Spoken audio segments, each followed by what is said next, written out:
Love is of God. And everyone that loveth is born of God and knoweth God. Love. When you're born again, the love of God lives in you so strong that it pours out on people that you would normally talk to. Jesus said that we are to love our enemies. When he was on the cross being crucified, he prayed for the people who was putting him to death. We have an obligation to love everybody. The Bible didn't say, for God so loved the world that whosoever believeth in him, except sinners, except thieves, except robbers, shall have eternal life. But he said that all have a right to salvation. And somebody's soul may depend on how you love them. You don't know what that person is thinking. You don't know what that person is going through. But you showing them a little bit of the love of God may save their life. So there's evidence. And so I'm going to go back to the beginning of 1 John. And I want to talk about what John is doing. John is actually giving a testimony. John is not just writing a letter. He's giving a testimony, right?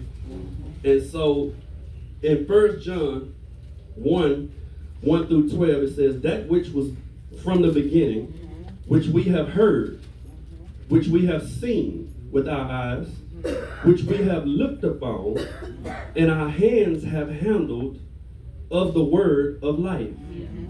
For the life was manifested, and we have seen it, and bear witness, and show unto you that eternal life, which was with the Father, and was manifested in us.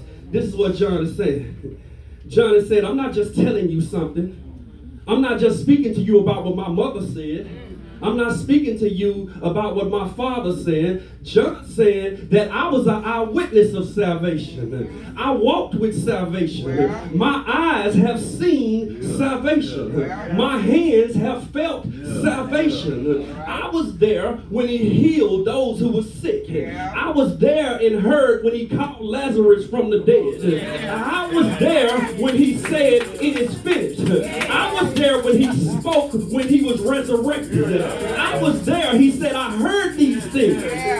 Somebody go get this. And so he said, I'm not just telling you something. He says, I am a witness to salvation that was wrapped in flesh.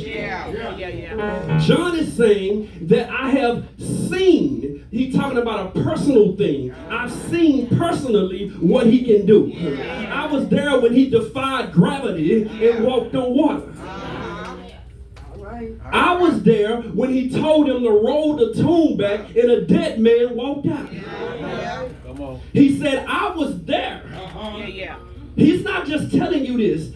Let me say, he's not telling you this. He said, which from the beginning, which we have heard. He said, which we have seen, and which our hands have handled. John is saying that I had the living, eternal life in my hand. He said, I felt God. He said, I'm telling you something. He said, I'm old now, and I can't run like I used to, but I still remember what I heard. I still remember what I felt. I still remember what I seen. He said, when he was in my presence, my heart began to up. He said, I didn't understand at first, but he began to do things that only God could do. He started to move to the left and the people started to follow. He said, I'm going to feed you, and they showed up. He said, I got a word for you, and they started to listen. They said, who is this man? Who is this man who defies gravity? Who is this man that raised the dead? Who is this man that cast out demons? Who is this man that speaks to the deaf and they begin to hear? Who is the man that loosed the tongue in the mute's mouth? He said, I am somebody. He said, I am eternal life. He said, I am the way, the truth, and the life. If any man to be in God.